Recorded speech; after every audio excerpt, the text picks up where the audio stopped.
মৌলভী doctor হাজী নাজিরউদ্দিন ফল বাগান। এই বাগানের ফল সবার জন্য উন্মুক্ত।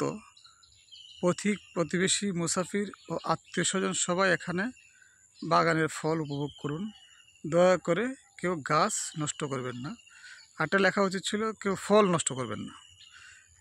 যেমন যে আমরা দেখলাম একটু আগে এসে অনেকগুলো পেয়ারা হয়েছে গাছে, তো দেখলাম গাছের নিচে মানে কাঁচা মানে পরিপক্ক হয় না, পেয়ারাটা পড়েছিল। তোমার যদি খেতে উপযোগী না হয় এটা তো পারা ঠিক হয় না, তাই না? এই বাগানটা 2-3 বছর হয়েছে, মাশাআল্লাহ অনেক ফল দেওয়া শুরু করছে। যেমন এই পেয়ারা গাছ, প্রত্যেকটা গাছে পেয়ারা আসছে মাশাআল্লাহ।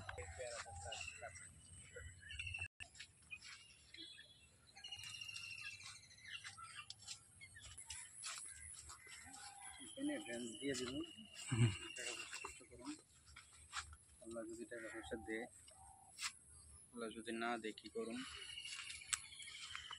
আল্লাহ তুমি এই ছোট্ট একটা গাছ, এটা তো মাশাআল্লাহ অনেকগুলো পেয়ারা আসছে মাশাআল্লাহ। এই যে কোনো ছোট বাচ্চা, প্রাপ্তবয়স্ক মানুষ তার নিজে দেখে মানে ধরে পেয়ারাটা পারতে পারবে।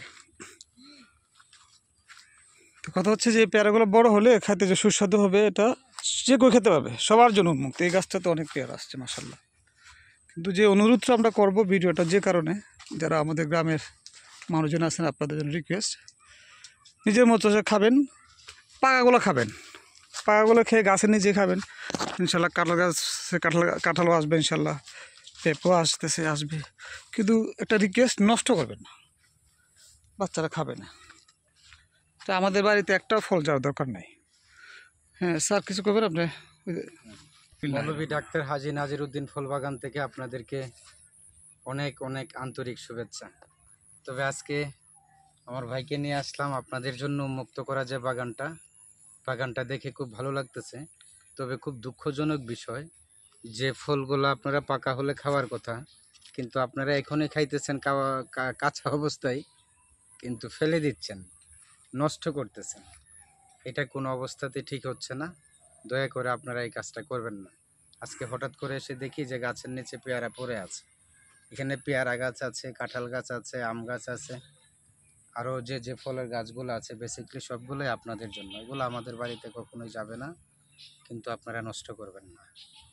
এটা আপনাদের প্রতি, এলাকাবাসীর প্রতি, আমাদের 2 নং ইউনিয়ন 3 নম্বর ওয়ার্ডের প্রতি এবং প্রত্যেক পথিকের প্রতি আমাদের অনুরোধ রইল, নষ্ট করবেন না। ধন্যবাদ। আসসালামু আলাইকুম। মোটামুটি আমরা দেখতে দেখতে বছর কদিন লাগছে এটা হইতে বাগানটা? অলমোস্ট 3 বছর। 3 বছরের মধ্যে মাশাআল্লাহ মানে আল্লাহরই অশেষ রহমত। আসলে এটা সবার ভাগ্যের কারণে হয়তো বা এত তাড়াতাড়ি গাছ বড় হইতে আমি খুব কম দেখছি। অনেক বড় হয়ে গেছে মাশাআল্লাহ, এবং ফল ধরা শুরু করছে, স্পেশালি পেয়ারা। আমার মনে হচ্ছে আগামী বছরের মধ্যে ইনশাল্লাহ আমরা কাঁঠাল বা আমও দেখতে পারবো ইনশাল্লাহ। যাই হোক, আমার ভাই যে অনুরোধটা করলো সেটা হচ্ছে যে আপনারা খাবেন কিন্তু নষ্ট করবেন না। হ্যাঁ, বাচ্চারা আসবে খাবে, অনেক বাচ্চাও তো আছে যে খেলতে খেলতে খাবে, নদীর পাড়ে কত সুন্দর নদী, এভাবে গল্প গুজব করবে, খাবে, নিজেরা দুষ্টামি করবে, তাই না? অসাধারণ লাগতেছে না? এক্সিলেন্ট একটা গাছ, মানে